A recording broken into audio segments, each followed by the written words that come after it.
انبیاء کرام علیہم السلام خوبصورت ہوتے ہیں، نورانی ہوتے ہیں، یعنی کسی بندے نے معاذ اللہ ان سے کوئی ایسی چیز نہیں دیکھی ہوتی جس سے کہ قباحت پیدا ہو، نقص پیدا ہو۔ انسان دور ہٹے، انہیں اللہ تعالیٰ ظاہری، باطنی، معنوی حسن دے کے دنیا میں بھیجتا ہے، کیوں نہیں لوگ مانتے؟ 950 سال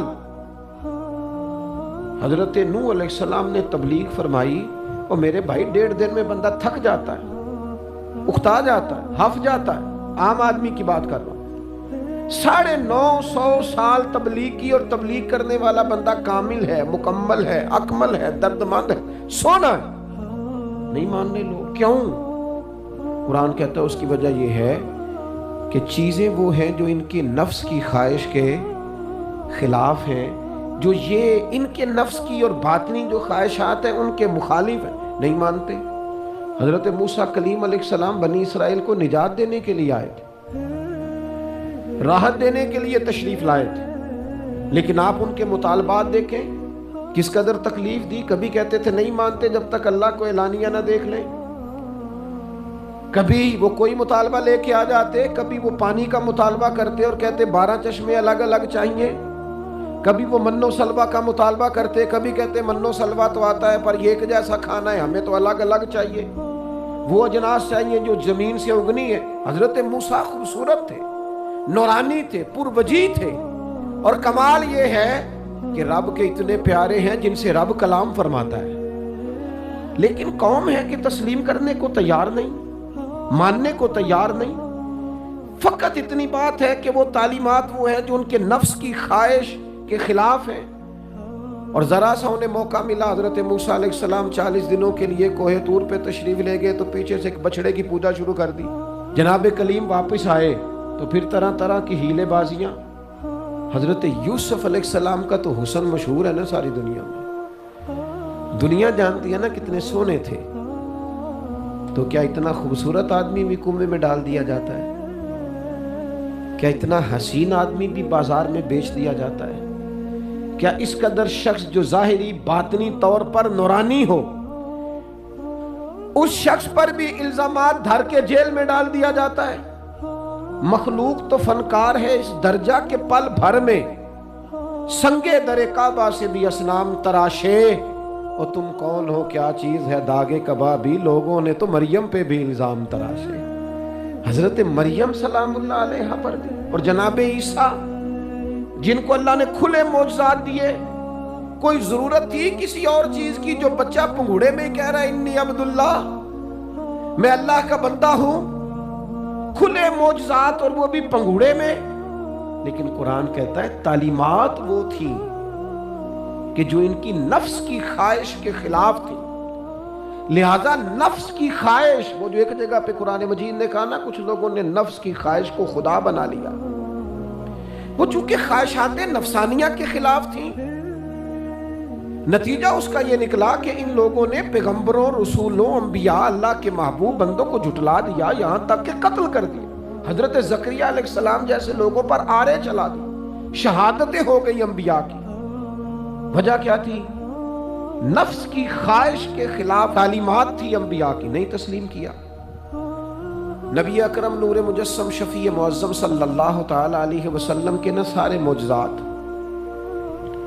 ان لوگوں نے اپنی آنکھوں سے دیکھے تھے، اور ایک دوسرے کے سامنے بیٹھ کے حضور کی تعریفیں کرتے تھے کہ میرا بھتیجا ہے، اس نے کبھی جھوٹ بولا ہو، ہے کبھی امانت میں خیانت کی ہو، ہے کبھی اس کے اندر کوئی نقص دیکھا ہو۔ وہ تعریفیں، وہ خوبصورتیاں، وہ رعنائیاں۔ لیکن جب حضور نے اعلان نبوت کیا نا، اب وہ جو خواہشات نفسانیہ تھی نا، وہ جو باطن کے اندر خواہشات مچلتی تھی، میں سردار ہوں، میرے ڈھیر سارے غلام ہونے چاہیے، میں کسی کو اپنا داماد قبول نہیں کرتا لہذا بیٹی کو زندہ دفن کروں گا، میں یہ کیسے قبول کر لوں کہ غریب آدمی میرے برابر میں آ کے بیٹھ جائے، برادری کی اونچ نیچ کیسے چھوڑ دوں؟